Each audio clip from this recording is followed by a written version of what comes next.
Well, howdy from Bishop, California, and the Laws Museum just right outside of Bishop, California. What is the Laws Museum, you're asking?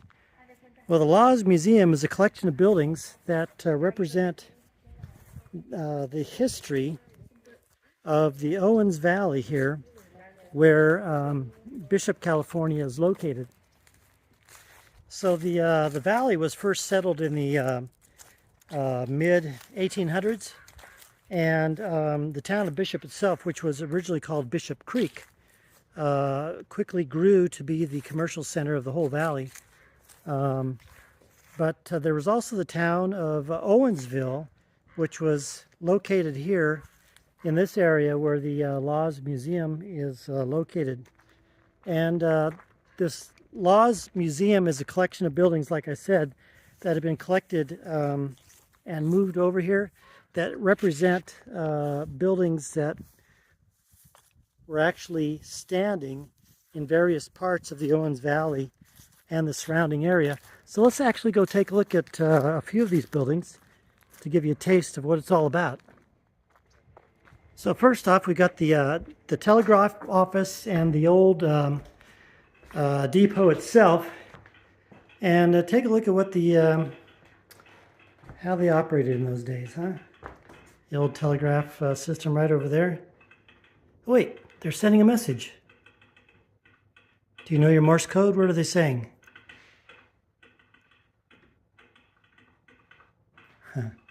Anyway, so here in the depot, then we also have the waiting room. And how nice, you get to sit on benches waiting for the train to come so that when you get on the train, you can sit on benches.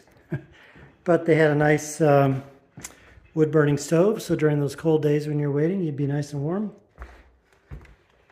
And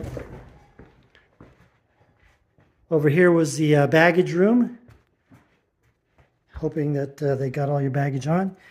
And then take a look at all this.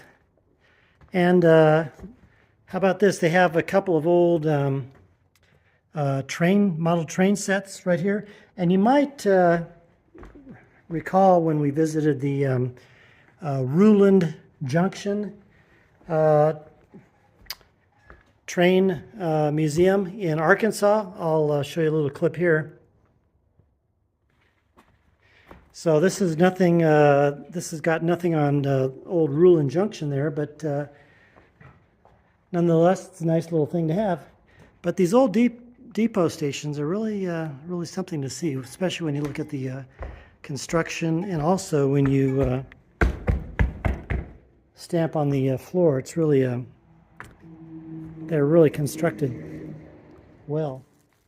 All right, so why don't we go take a look at the post office here?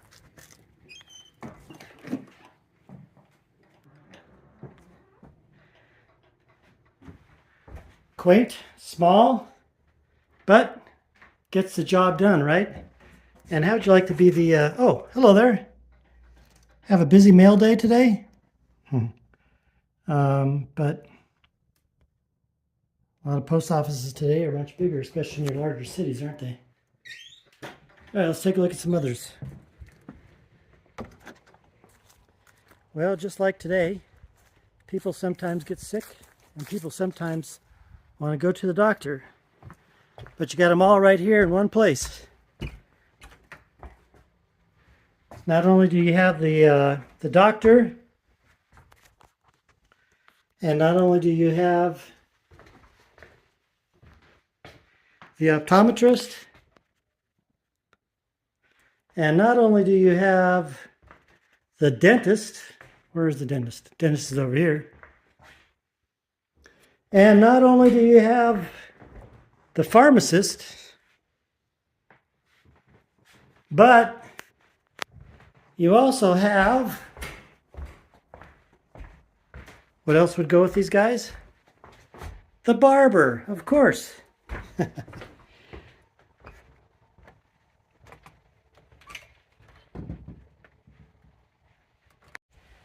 And I guess sometimes, you know, the barber acted kind of as a town doctor at times too. But anyway, All right, let's go see what else we have here.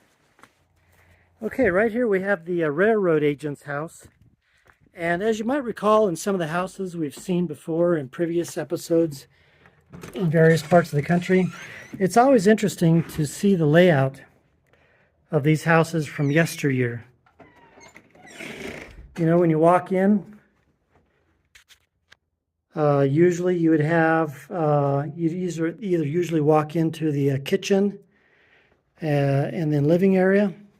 In this case, you're walking into the living area, and then the dining area, and then the kitchen.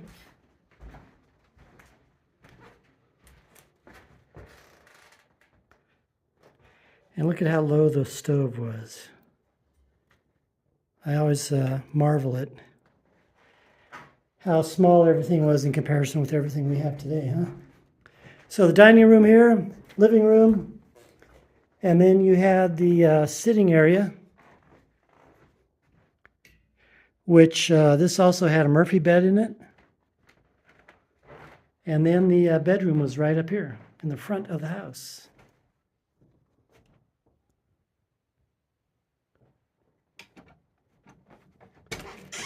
These old houses are actually pretty cozy. They almost feel a lot cozier than the houses of today. You know, it's in a house you typically walk in. Maybe there's a little entryway, and then there's the living room. There's the kitchen. There might be a hallway down to the bedrooms, and then you got the baths in there. Of course, in a lot of these houses, they had the the bathroom outside in the outhouse.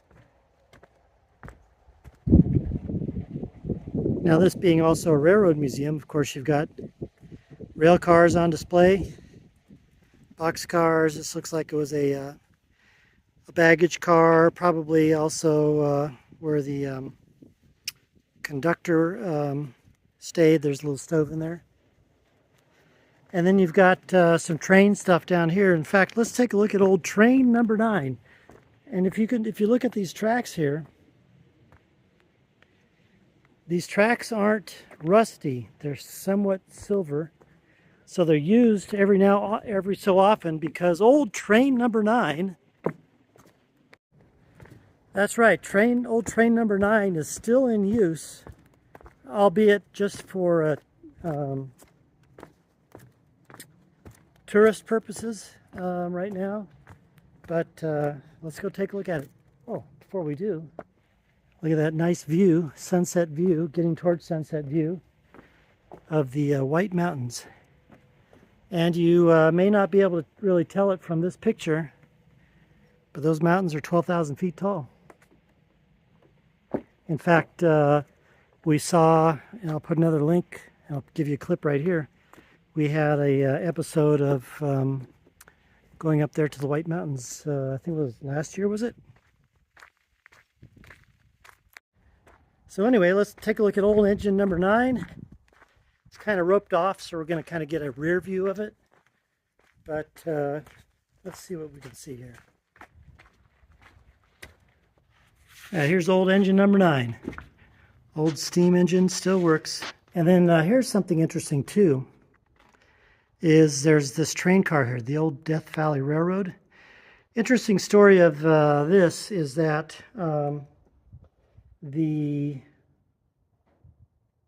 there was a company out in Death Valley that was involved in the business of mining borax and stuff out there. And they decided, you know, at one time that, hey, this Death Valley place might be pretty good for some tourism. So okay. So they cooked up the scheme. They built the old Furnace Creek Inn, which is still standing today and is still in use. And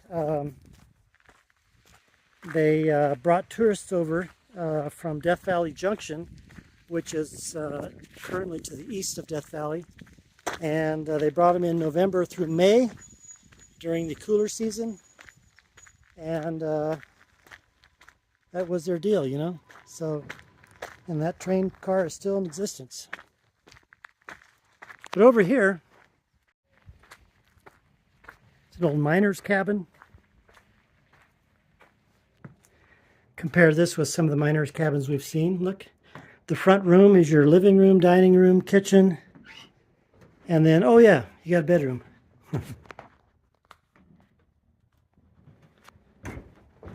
I'm gonna have to rush this up here because they're kicking me out because it's closing time. Here's the old saloon.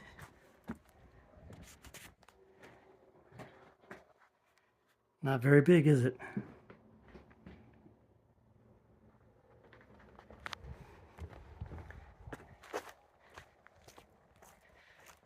Got some various garages here for machinery. There's an old rusted out car over there.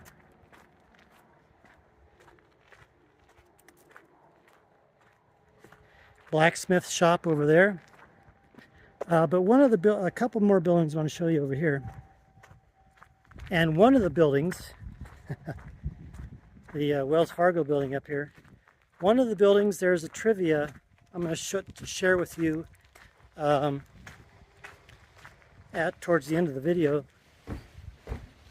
But anyway, here's an old schoolhouse. These old schoolhouses, they always feel comfortable, you know. Unlike the institutionalized schools that we have today, there's just something that's like a good character, a good feeling character of all this. And look, I guess the teacher had her own quarters.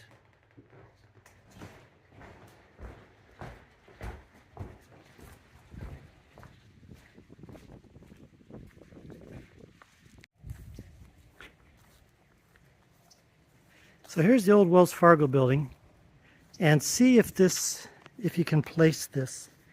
I'll give you a quick hint. It was in a movie, and like I said, I'll tell you towards the end what movie it was. But this was built by Paramount Pictures for a movie with. I'm not gonna spill the beans yet. Well, I'll spill the beans on this part. It was a movie with Steve McQueen and Carl Malden. That's all I'm going to tell you right now. And right next door to it here is another ranch house that was typical of some more upper class ranch houses in the area. Pretty nice. Oh, no, this is not the ranch house. Which one is this? Oh, it's the antique bottle house. Let's skip that one. And let's go to the ranch house. There we go. This ranch house looks like it was more on the upper scale type of demographics. Look at this. Come right into the living room. You got the piano. You got the radio when it finally came out. And right here in front, you got the main bedroom. And look at this. They even had a closet. Come right into the dining room. Very simple. And then, of course, the kitchen right here with an informal dining area. And look at the fancy stove they had there. Oh, yeah. Oh, look at that. They had an ice box. How about that? Really interesting that the bathroom was off the kitchen. And then you had the second bedroom right here. I always like coming into these old houses. Like I said, just the floor plans were, to me, they felt a lot cozier. Okay, now finally, the last bit of history, or trivia. So remember how I told you there's a movie connection here? So this building right here, don't know if it would be familiar unless you're a Steve McQueen fan or a Carl Malden fan. This building right here and this building right here, as well as the old Wells Fargo building, that we already saw. I'll show that to you right here. These were all built as a part of the set for the movie Nevada Smith. Do you remember that movie? Here's a little clip. You're just not worth killing. No!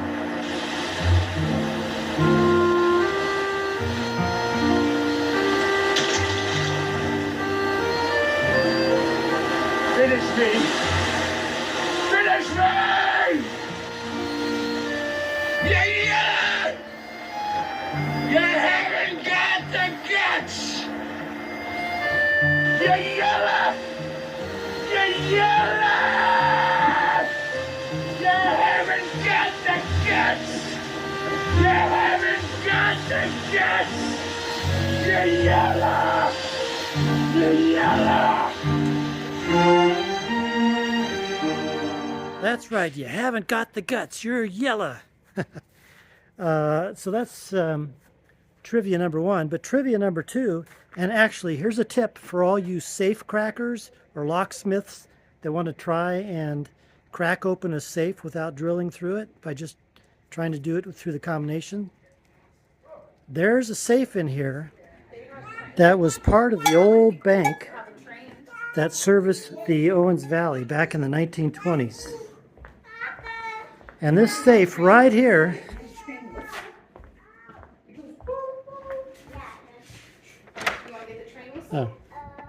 can't open it.